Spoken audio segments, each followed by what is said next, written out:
Hi, and welcome to another book haul. Woo! I was gonna wait to do this until I got Take Me On, but Barnes & Noble is stupid and doesn't have it, and they're supposed to email me when they get it, but who knows when that will be, so alas, just have to wait now. I'm gonna be really mad if I get an email right after I finish filming this telling me that they have it. So, let's go. First, I'll just do the Nook books. I bought 5 Nook books, and let me just pull up my app because I'm not prepared. So I decided to try an Abbi Glines book, which ended up being me reading 5 Abbi Glines books. I've actually read all of these. So the first one is, they're all from the Rosemary Beach series, because I looked at the 2 series, like the 2 main ones she has, and that one kind of looked more interesting to me. So it's really a trilogy, a duology, and then another duology put together. And the first trilogy follows Rush and Blair, and their books are Fallen Too Far, Never Too Far, and Forever Too Far. I don't know how to describe it. It's new adult. They're not the best books, but they're short and they're really easy to read, and I'm sure a lot of people would like the characters. They're just not exactly my style.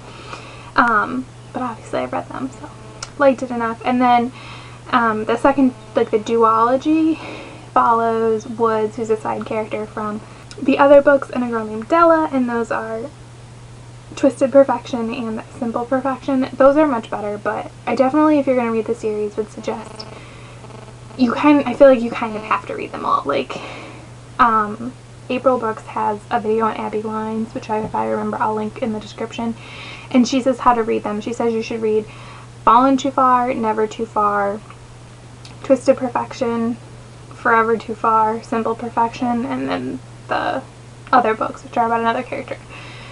And so that's how I read them, and I think that's a pretty good way to read it.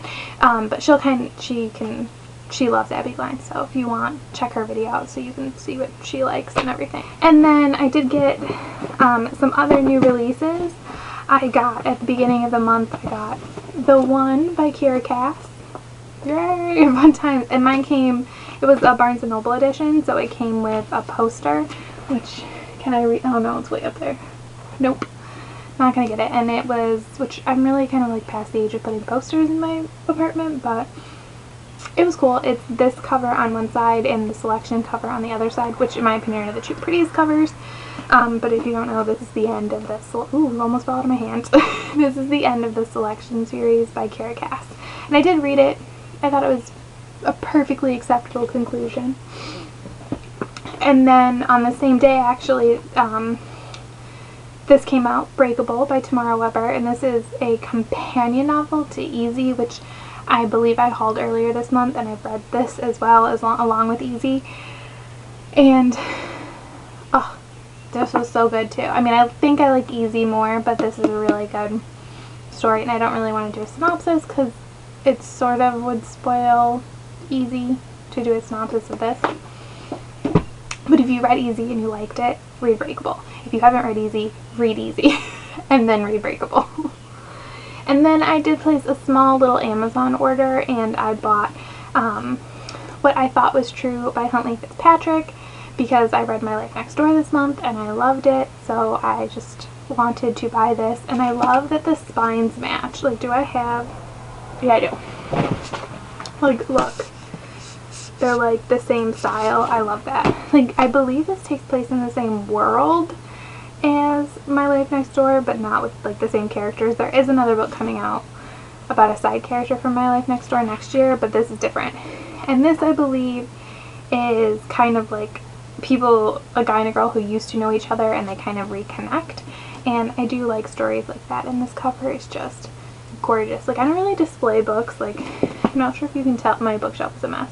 I need to reorganize it, and I can't figure out how I want it organized. Like, I keep changing it around because I'm not liking it. And I just, anyways, I don't really display books, but I might have to, because this sucker is just gorgeous. Gorgeous.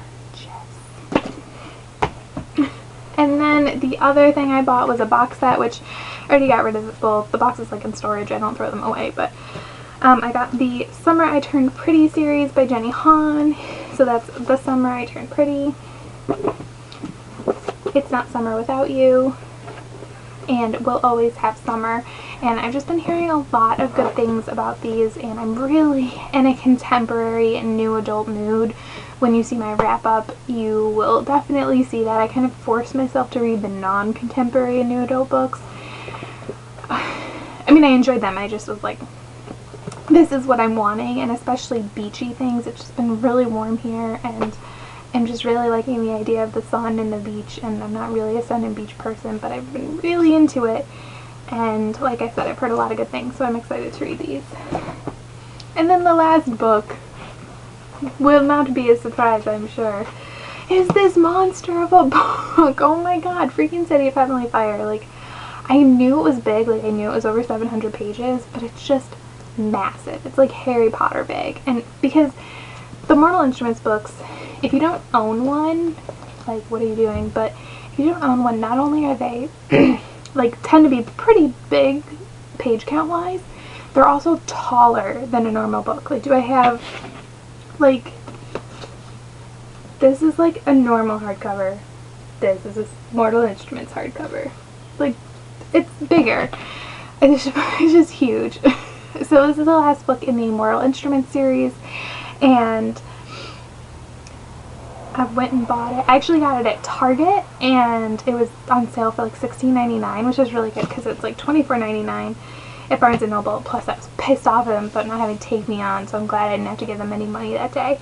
And the cover, if you don't own it and don't already know, has artwork on the inside. Character. And then my edition, I don't know if this is just the Target edition or if it is all of them. I'm not really sure, but my edition comes with like a little short little like graphic novel-y story in the back. It's really just something short and simple. It's not really anything important, I think. I don't know.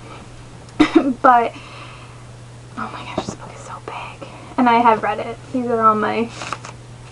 I read it yet. I read it on the 27th, just sat down and read it. And with the exception of Take Me On, the plan is to not buy books in the month of June. I think there's only one new release I want, and that's The Murder Complex, but I don't want it badly enough, so I'm just going to try and wait. I have a bunch of books already that I own. I don't need to buy more, so we'll see if I have self-control or not. I'm going to try though. So hopefully no book hauls in June. Hopefully. I bought way more than I planned on this month. I mean, I came in just like I got a little chunk of money, which is part of the reason I bought a lot of books, but definitely more than I planned on. So hopefully in June I can rein it in a little bit and just save a little bit of money for July and August, because those are 2 months I'm probably going to be buying a decent amount of books. Thanks for watching. Bye!